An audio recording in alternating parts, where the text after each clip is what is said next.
1300 exposants de l'industrie aérospatiale, près de 90 000 visiteurs, des innovations technologiques, des démonstrations de voltige et des commandes d'avions se chiffrant en milliards d'euros. C'est le Dubai Air Show 2019. Alors que les compagnies aériennes cherchent à étendre leur flotte avec des appareils plus sûrs et plus efficaces, la concurrence entre fabricants d'avions est féroce. À Dubaï, tous les yeux étaient rivés sur Airbus et Boeing. Airbus, le géant européen de l'aérospatiale qui a décollé en premier en enregistrant une commande d'Emirates, 50 long courriers à 350-900. Cette commande ferme d'une valeur de 16 milliards de dollars au prix catalogue inclut les moteurs Rolls-Royce Trent WXB. Mais Boeing a rebondi. Emirates signera une commande ferme de 30 Boeing 787-9 Dreamliners, ce qui représente 8,8 milliards de dollars américains. Le 737 MAX de Boeing est cloué au sol depuis mars après des accidents mortels en Indonésie et en Éthiopie. L'avion sera remis en service lorsque l'administration fédérale de l'aviation et les autres régulateurs mondiaux nous diront qu'il est sûr. Malgré l'incertitude, Boeing a encore obtenu 60 commandes pour monocouloirs remotorisés.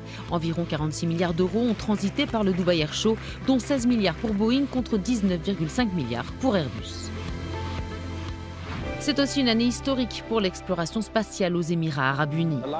L'année dernière, nous avons lancé le premier satellite entièrement conçu et réalisé aux Émirats arabes unis. Nous avons également franchi une autre étape importante avec Asa Al-Mansouri, le premier astronaute émirati et troisième d'origine arabe à aller dans l'espace, premier à rejoindre la Station spatiale internationale. Nous avons eu la chance d'en apprendre un peu plus sur Asa Al-Mansouri. Tout d'abord, bienvenue sur Terre. Pouvez-vous nous parler de votre premier voyage dans l'espace ? Oui, ce fut une expérience incroyable que de participer à cette aventure humaine pour explorer l'espace et aussi de faire partie de la Station spatiale internationale. Vous avez donc rejoint tous ces autres astronautes du monde entier. Vous vous êtes rapprochés ? Absolument, notamment avec Luca Parmitano de l'ESA. C'est un astronaute italien. Je l'ai rencontré à bord de la station. Je pense qu'il m'a également mentionné dans l'une de ses interviews.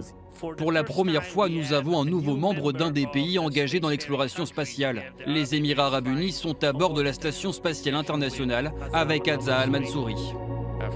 C'est le Yuri Gagarin ou le Alan Shepard de son pays. C'est le premier, c'est un sacré défi. Aujourd'hui, nous avons eu un incroyable déjeuner avec plein de spécialités des Émirats arabes unis. Et à quelle vitesse voyagez-vous ? À 28 000 km/h en 24 heures, nous assistons à environ 16 levées et 16 couchers de soleil.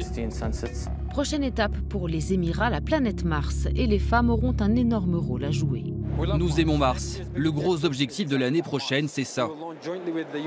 Nous étudierons l'atmosphère sur Mars pour la première fois durant toute une journée martienne. Dire qu'il y a un pays arabe qui est vraiment investi dans la construction de satellites autour de Mars et dans l'espace est fascinant. Voir plus de femmes dans ce domaine, cela signifie que nous faisons quelque chose de bien. Plus de 50% des ingénieurs du centre sont des femmes et environ 80% de notre équipe scientifique est dirigée par des femmes. Ceux qui ont observé la Terre depuis l'espace assurent que cette expérience a définitivement transformé leur point de vue sur la vie ici.